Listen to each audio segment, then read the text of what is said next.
Competition hub के video lecture में स्वागत है स्टूडेंट्स। और आज मैं आप लोग को इतिहास का बहुत ही महत्वपूर्ण टॉपिक फिरोज शाह तुगलक के बारे में बताने जा रहा हूँ। यह मध्यकालीन इतिहास का महत्वपूर्ण टॉपिक है।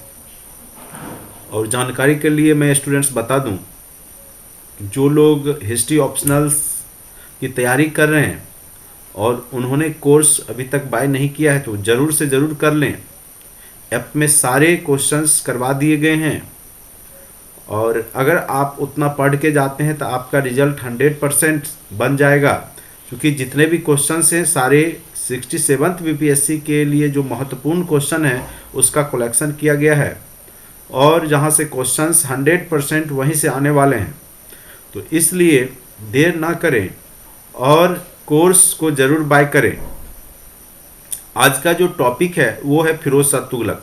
जैसा कि पिछले वीडियो लेक्चर में हमने मोहम्मद बिन तुगलक के बारे में बताया था और किस प्रकार से उसने जो है बहुत सारी नीतियां लाई और ऐसे उसके नीतियां जो थी वो सफल नहीं हो सका, जिसने कि राज्य को एक आर्थिक रूप से कह सकते हैं कि कमज़ोर बना दिया था। लेकिन जब उसकी मृत्यु हो जाती है, चूँकि उसका कोई वंश में आगे कोई नहीं था जनरेशन, तो जिस कारण से मोहम्मद बिन तुगलक के बाद उसका चचेरा भाई फिरोज शाह तुगलक दिल्ली सल्तनत के गद्दी पे बैठेगा और बहुत सारे जो कार्य हैं, लोक कल्याणकारी कार्य, खास करके किसानों के हित में वह कार्य करता है फिरोज शाह तुगलक। तो उसी के बारे में हम लोग पढ़ेंगे, क्योंकि यहाँ से क्वेश्चन आने की संभावना रहती है मोहम्मद बिन तुगलक और फिरोज शाह तुगलक से। देखिए भूमिका में हमने क्या लिखा है।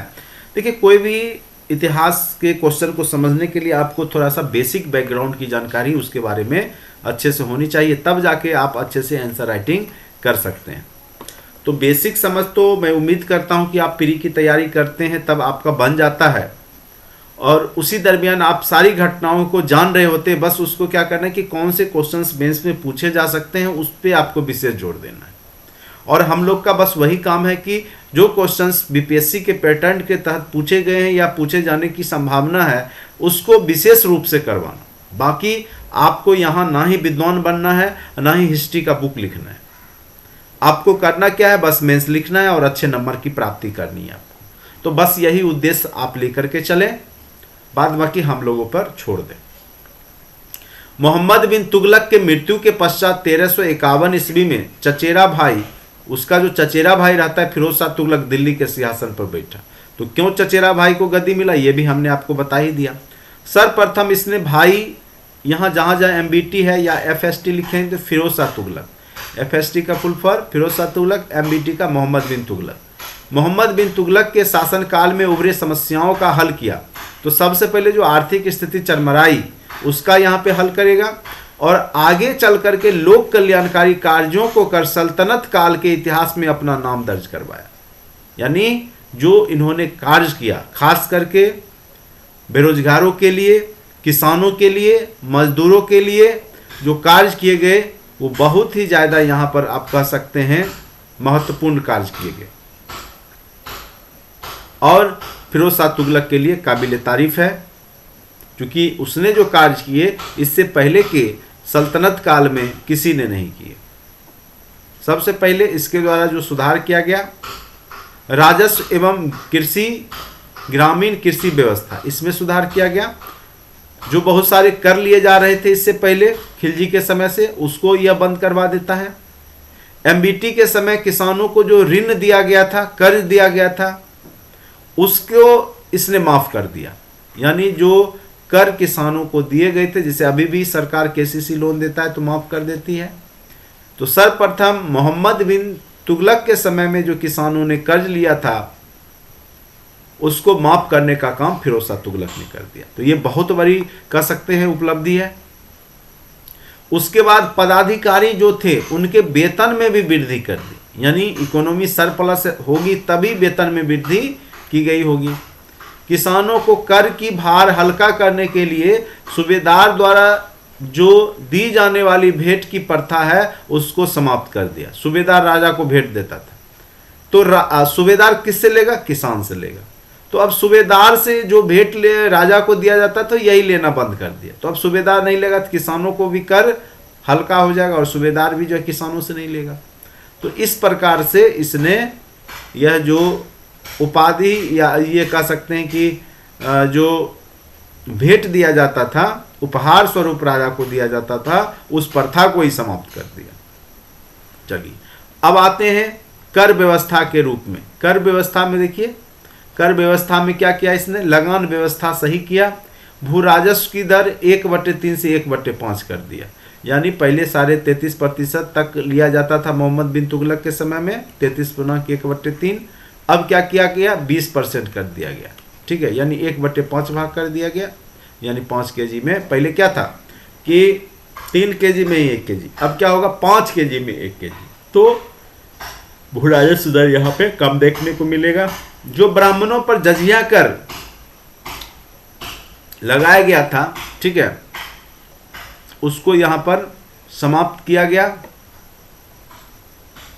अच्छा, ब्राह्मणों पर जजिया कर लगाने वाला प्रथम मुसलमान शासक बना।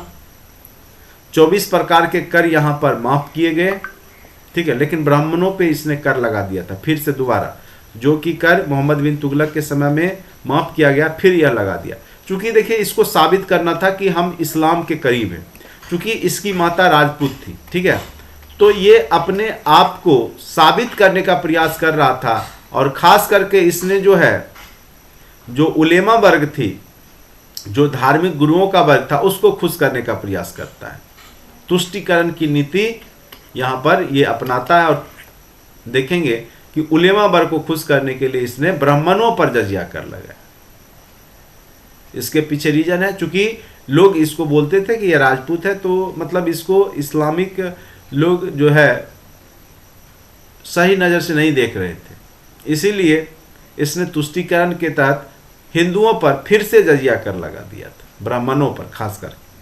और अन्य जो 24 कर थे उसको माफ भी किया। ठीक है, सिंचाई हेतु 11 नहर बनवाए। तो देखिए ये सब महत्वपूर्ण कार्य, लोक कल्याणकारी कार्य, लोक कल्याणकारी कार्य को जरूर लिखेंगे ये सब। सिंचाई के लिए कितना? 11 नहर। फिर बहुत सारे बाग बगीचे, उद्यान बनवाए। कहा जाता है कि 1200 फलों के बाग लगाए थे, खास करके उसमें अंगूर की बागवानी, फलों की बागवानी करवाई जा रही थी। फिर कारखाने भी लगवाए जिसमें बेरोजगारों को रोजगार दिए गए। 36 शाही कारखाने लगवाए गए थे। तो रोजगार के लिए बहुत ही अच्छा प्रयास कह सकते हैं मध्यकालीन इतिहास में, दिल्ली सल्तनत काल में फिरोज शाह तुगलक के द्वारा किया जा रहा है। अब देखिए सैन्य अभियान। देखिए इसने कोई खास अभियान तो नहीं किया, लेकिन अपना क्षेत्र को बचा के रखा। सिर्फ उन्हीं प्रदेशों को बरकरार रखने की कोशिश किया जिस पर नियंत्रण केंद्र का आसानी से किया जा सके। इसने दक्षिण भारत और दक्कन के क्षेत्रों पर अधिकार स्थापित करने का प्रयास नहीं किया। इसको लगता था कि दक्षिण के चक्कर में रहेंगे तो इधर का भी शासन जा सकता है, इसीलिए वो उतना ही क्षेत्र पर शासन किया जहां तक अच्छे से वह केंद्र से कंट्रोल कर सकता था। फिर और भी इसके महत्वपूर्ण कार्य है कि विभिन्न विभागों का निर्माण करवाया। जैसे एक विभाग दारुल सफा, तो दारुल सफा एक प्रकार का क्या है? राजकीय अस्पताल है। दीवान खैरात, गरीबों को दिए जाने वाले दान का विभाग। ये सब नाम से क्लियर है। देखिए दारुल, ठीक है, दारू दवाई, दारू अस्पताल, याद रखिएगा। खैरात गरीब को ही बोलते ना, अभी भी कहावत है कि खैरात में दे रहे हो, यानी गरीबों का दान विभाग है ये। लोक निर्माण विभाग था, नवीन नगरों की स्थापना है। तो दफ्तरे रोजगार बेरोजगारों के लिए था। देवाने बंदगान दास के लिए था। तो इस प्रकार विभिन्न विभागों के माध्यम से उसने मजदूरों और किसानों की स्थिति को सुधार करने का प्रयास किया है, जैसा कि आप देख पा रहे हैं। उसके बाद निर्माण कार्य में भी इसने बहुत सारे शहरों को बसाया। जैसे 4 मस्जिद बनवाए, 30 महलों के 200 काफिला, 30 महलों को बनवाया, 200 काफिला सरायों का निर्माण किया, 5 अस्पतालों को बनाया, 100 कब्रों को बनवाया, 10 स्नानागार बनवाया, 10 समाधियां बनवाई, 100 पुल बनवाए। यानी आप देख सकते हैं कि एक शासक कितना काम कर रहा है यहाँ। उसने अनेक नगर बसाए, जैसे फतेहाबाद, हिसार, फिरोजपुर, जौनपुर, फिरोजाबाद, इन सब शहरों को इसने बसाया। फिर कुतुब मीनार जो टूट फूट हो चुकी थी उसमें मरम्मत का काम करवाया, ठीक है। उसके बाद आधा एवं बिख नाम के सिक्के चलवाए। अशोक के 2 स्तंभ जो मेरठ और टोपरा में थे उसको दिल्ली मंगवाया, दिल्ली लाया। तो ये सब आपके निर्माण के कार्य में, स्थापत्य में किए गए।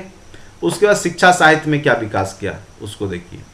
इसके लिए उसने मदरसा और मकतब खुलवाए जिसमें कि फारसी भाषा और साहित्य का विकास हुआ। बर्नी ने अपने विख्यात ऐतिहासिक ग्रंथ फतवा ए जहांदारी तथा तारीखे फिरोज शाही की रचना की। सुल्तान ने स्वयं अपनी आत्मकथा फुतुहात ए फिरोज शाही लिखी है। तो आप समझ सकते हैं कि यह एक खुद साहित्यकार भी है जिसने खुद पर पुस्तक लिखा, फुतुहात ए फिरोज शाही। उसके बाद अनेक ग्रंथों को फारसी में भी अनुवाद करवाया गया था। इसे अकबर ने भी आगे चल के करवाया था अनुवाद, लेकिन दिल्ली सल्तनत में उससे पहले फिरोज शाह तुगलक ने करवाया था। तो इन सब उपलब्धियों को आप लिख सकते थे, बड़ा टॉपिक नहीं है। खास करके लोक कल्याणकारी कार्य के लिए जाने जाते हैं। और बाग बगीचे, कारखाने, उद्यान, ये सब की चर्चा जरूर करेंगे। और लास्ट में अब आपको क्या लिखना है। इस प्रकार हम पाते हैं कि फिरोज शाह तुगलक ने एमबीटी के द्वारा प्रशासन में आए समस्या में सुधार लाया तथा अपनी दूरदर्शिता का परिचय देते हुए विभिन्न आर्थिक गतिविधियों को बढ़ावा दिया। कहा जाता है कि फिरोज शाह तुगलक के 40 वर्षों के शासनकाल में कभी अकाल नहीं आया, जो इस बात का सूचक है कि इसके शासनकाल में लोगों का जीवन आनंदपूर्ण रहा होगा। और इतिहासकार एलिफिंस्टन ने तो फिरोज शाह तुगलक को दिल्ली सल्तनत का अकबर की भी संज्ञा दी है, ठीक है। तो इस प्रकार से आप फिरोज शाह तुगलक को लिख सकते हैं। बहुत छोटा टॉपिक है, ज़्यादा बड़ा टॉपिक नहीं है। मेन आप मोहम्मद बिन तुगलक पढ़े हैं तो फिरोज शाह तुगलक को भी एक बार देख ही लें।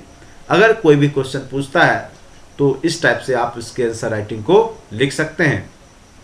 आज के वीडियो लेक्चर में इतना ही। अगर आपको अच्छा लगता है लाइक करें, सब्सक्राइब करें और नीचे डिस्क्रिप्शन बॉक्स में जो लिंक दिया गया है ऐप जरूर डाउनलोड करें और कोर्स को जरूर बाय करें। आज के लिए इतना ही। Thank you.